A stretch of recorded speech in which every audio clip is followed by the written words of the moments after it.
Hi అండి, అందరూ నమస్కారం. మీరు చూస్తున్న అడ్వైస్ ఛానల్. నేను ఈరోజు మాట్లాడుకున్న విషయం 3 రోజుల క్రితం ఏదైతే రాజ్యసభలో కమల్ హాసన్ గారు ఫస్ట్ స్పీచ్ గురించి మాట్లాడే ముందు ఆయనకి ఏదైతే ఆయన పార్టీ ఎంఎన్ఎం పార్టీ ఏదైతే ఉందో ఆ పార్టీ ద్వారా అలాగే మన స్టాలిన్ గారు సహాయం వల్ల ఆయన అయితే ఈరోజు రాజ్యసభలోకి ఎంటర్ అవడం అయితే జరిగిందనే విషయం అందరికీ విదితమే. అయితే ఆయన ఎంటర్ అవడంతోనే చాలా కన్సర్న్స్ దేశం పట్ల కానీ, సంస్కృతి పట్ల కానీ, భాష పట్ల కానీ, అలాగే ప్రజల యొక్క హక్కుల గురించి కానీ ఆయన అయితే చాలా తపన పడుతూ ఆయన అక్కడైతే మాత్రం గంభీరమైన స్వరంతో, అంటే యాజ్ ఇట్ ఈజ్గా సినిమాల్లో ఆయన ఏదైతే ఒక ఉచ్చారణ, ఆయనకున్న వాయిస్ని వాడుతూ ఎలా అయితే ఒక వేరే లెవెల్లో ఎలా అయితే వాయిస్ రేజ్ చేసి మాట్లాడతారో అలా మాట్లాడడానికి అయితే 100% ట్రై చేశారని అయితే చెప్పచ్చు. కాకపోతే విషయం ఏంటంటే వాయిస్ ఉంది, బేస్ ఉంది, అన్నీ ఉంది, కానీ మ్యాటర్ అయితే లేదని చెప్తాను.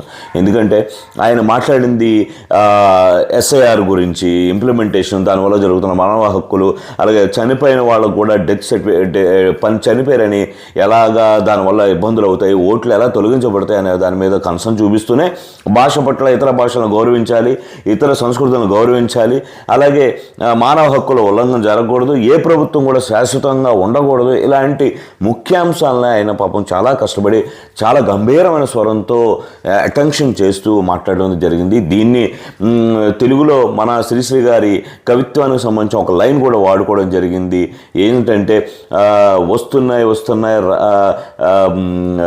జగన్నాథ రథచక్రాలు వస్తున్నాయని చెప్పి ఒక తెలుగు లైన్ చెప్పంగానే మన తెలుగు మీడియా కానీ, తెలుగు వాళ్ళు కానీ అబ్బో అనుకుంటున్నారు. కానీ అక్కడ ఆ డైలాగ్ వాడారు. ఆయనకి అసలు నాస్తికుడు, అసలు దేవుడి మీద జగన్నాథుడిని సంబోధించే అంత ఎలిజిబిలిటీ అయితే ఆయనకు లేదు. ఎందుకంటే ఆయన బ్రాహ్మణ కుటుంబంలో పుట్టినప్పటికీ ఆయన ఒక నాస్తికుడు, అందులోనూ సెక్యులరిస్ట్, యాంటీ సెక్యులరిస్ట్. అంటే ఆయన ఏంటంటే సెక్యులరిజం కేవలం కూడా హిందుత్వానికి వర్తిస్తుంది తప్ప ఇతర మతాలకి వర్తించు. ఆయన హిందువుగా చెప్పుకోవడం కూడా చాలా ఇబ్బంది పడే ఒక రకమైన వ్యక్తి. అలాంటి ఆయన అది వాడుకోవడం అనేది అన్యాయం. అదొకటి. ఇంకోటి, ఆయన ఏవైతే అక్కడ ఎన్నో జరిగిపోతున్నాయి దేశంలో అని చెప్తున్నారో అవన్నీ తమిళనాడులో జరుగుతున్నాయి.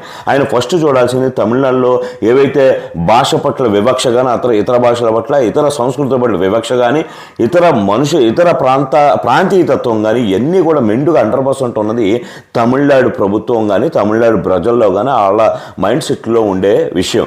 సో మీరు ఏదైనా చెప్పాలనుకుంటే ఫస్ట్ ఆఫ్ ఆల్ తమిళనాడులో అది చెప్పి తమిళనాడులో ఈ నీతులన్నీ వర్తింపజేసి జనాల్ని స్వేచ్ఛగా తిరిగేలాగా తమిళనాడులో ఇతర భాషల వాళ్ళు చేయగలిగితే నిజంగా మీరు రాజ్యసభలో ఏదైతే మాట్లాడారో అది వర్తిస్తుందండి. కమల్ హాసన్ గారు, ఫస్ట్ మీ ఇల్లు మీరు శుభ్రంగా కడుక్కోండి, నా సలహా.